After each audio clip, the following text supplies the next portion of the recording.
ವಿಜಯೋತ್ಸವವನ್ನ ಮರಣೋತ್ಸವ ಮಾಡಿದಂತ ಈ ಸರ್ಕಾರ ತನ್ನನ್ನು ತಾನು ರಕ್ಷಣೆ ಮಾಡಿಕೊಳ್ಳಕ್ಕೆ ಎಲ್ಲಾ ರೀತಿಯಾಗಿ ಪ್ರಯತ್ನಗಳನ್ನು ಮಾಡ್ತಾ ಇದೆ.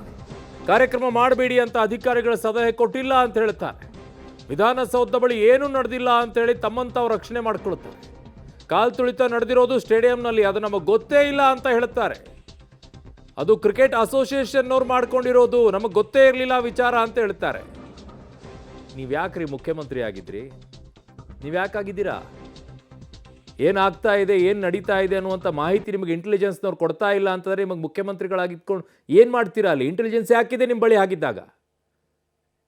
ನಾವು ಪೊಲೀಸ್ ಭದ್ರತೆಯನ್ನು ಒದಗಿಸ್ಕೊಡ್ತಕ್ಕಂಥದ್ದು. ಜನ ಎಷ್ಟು ಜನ ಇದ್ದಾರೆ ಅಷ್ಟು ಜನ ಬರಬೇಕು. ಎಷ್ಟು ಜನ ಟಿಕೆಟ್ ಕೊಟ್ಟಿರ್ತಾರೆ ಅಷ್ಟು ಜನ ಬರಬೇಕು. ಎಷ್ಟು ಜನ ಪಾಸ್ ಕೊಟ್ಟಿರ್ತಾರೆ ಅಷ್ಟು ಜನ ಬರಬೇಕು. ಅದಕ್ಕಿಂತ ಜಾಸ್ತಿ ಜನ ಬಂದರೆ ಏನು ಮಾಡ್ತೀಯಪ್ಪ?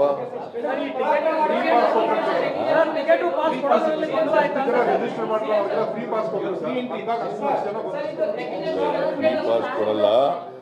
ಎಷ್ಟು ಟಿಕೆಟ್, ಎಷ್ಟು ಸೀಟ್ಗಳಿದ್ದಾವೆ ಅಷ್ಟೇ ಪಾಸ್ಗಳು ಕೊಡೋದು, ಅಷ್ಟೇ ಟಿಕೆಟ್ ಕೊಡೋದು.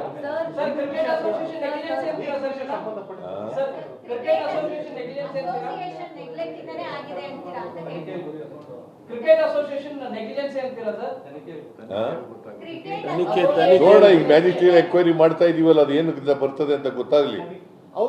ಈಗ ಕ್ರಿಕೆಟ್ ಅಸೋಸಿಯೇಷನ್ ಅವ್ರ ಮೇಲೆ ಬರ್ತದ, ಇಲ್ಲ ನಾ ಪೊಲೀಸ್ ಪೀಪಲ್ ಮೇಲೆ ಬರ್ತದ, ಅಥವಾ ಇನ್ಯಾವ್ದಾದ್ರು ಅಡ್ಮಿನಿಸ್ಟ್ರೇಷನ್ ಲ್ಯಾಪ್ಸಸ್ ಇದೆಯಾ ಗೊತ್ತಾಗತ್ತಲ್ಲ. ಮ್ಯಾಜಿಸ್ಟ್ರಿಯಲ್ ಎಂಕ್ವೈರಿ ಆದ್ಮೇಲೆ